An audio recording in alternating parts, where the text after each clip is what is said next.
when you're working with your programmer, you have to be very clear on what you want and be specific with the details. So you have to make sure you've done your research already before you hire someone to start working on your project. Okay, and you should also find out how long after they finish creating your software will they be able to fix any bugs. So in my opinion, it should be at least 6 months after they've completed the software, where they could still fix anything that's wrong with your software. Another thing you want to do when you're creating a software product is not to just outsource everything to the programmer and then just be hands off. I mean, you really have to get involved and get your hands dirty if you really want this to be a successful software product. Okay, and instead of just telling them to just create your software product, you should break it down into smaller tasks so that it's easier to work on, and it'll be better for you to basically monitor the progress of your software product. Okay, so for example, you can have weekly or bi-weekly tasks or goals for them to complete to make it easier for you to manage this project. Okay, and you could also encourage your programmers or coders by giving them bonuses for doing well on some of the tasks that you give them. Okay, and you also want to let your programmers know ahead of time what your budget is so they know what to expect. And so with that being said, you shouldn't pay by the hour because it's hard to track the actual hours that they work, and that only encourages people to take their time on your project.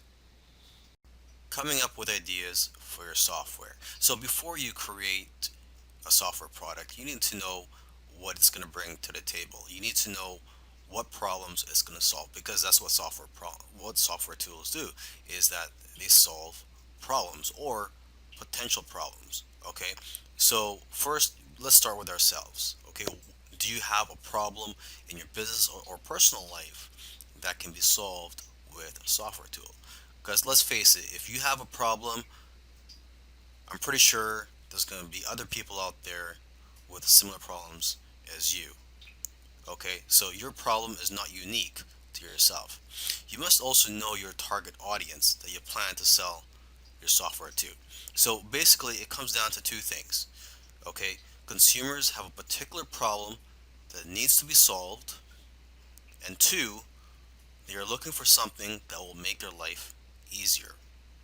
Okay, you can also look at social media, forums, and your customer base to get an idea of what types of problems your customers or potential customers have and what they're willing to pay for. Because most of the time, people will tell you what they want, and if you give it to them, they will buy it.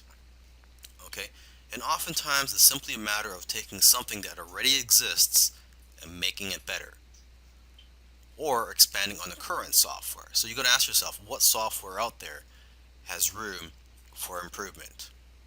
Okay, and you got to remember this: it's not about just creating and selling software products. There's a lot of money to be made in selling software products. Don't get me wrong, but it's also about knowing what software products to create. So that's why it's important to know your target audience and know what it's like to be in their shoes. Alright, so let's talk about coming up with a list of features and details of what your software is going to include. Okay, you got to remember to keep it simple though, because it's not about how many fancy features and buttons that your software has. It's about how the software can benefit the user. Okay, because sometimes it's the most simple software that can become a best selling product. Okay, but before you can approach a software developer, you must have a list of features and details about the software product you plan to create. Okay, so to get ideas, you can look at other software products in a similar industry. And also, what you can do is go to a website called hotscripts.com.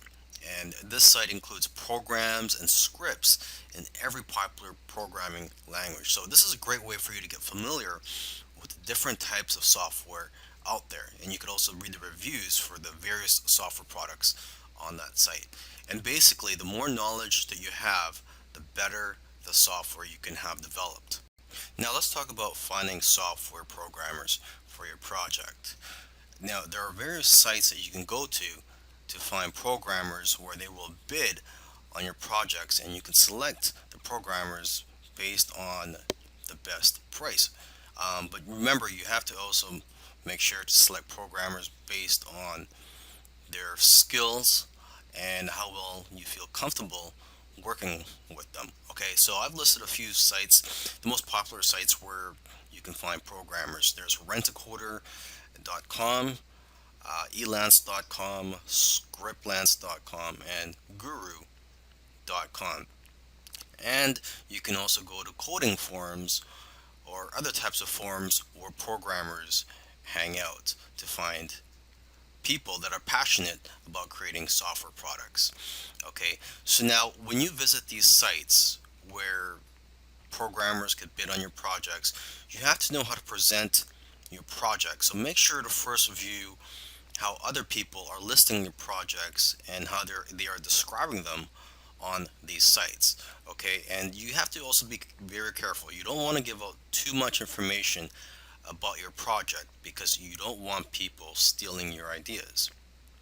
So when you first post a project, the information that you should reveal at first is what is needed for the programmer to know if your software product is something that they are qualified to work on.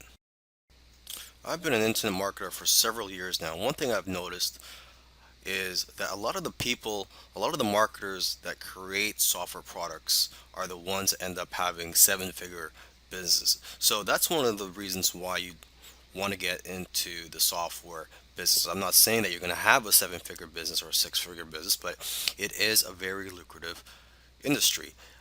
Software products, they have a higher perceived value than all other forms of digital products such as ebooks, video courses, audiobooks, etc.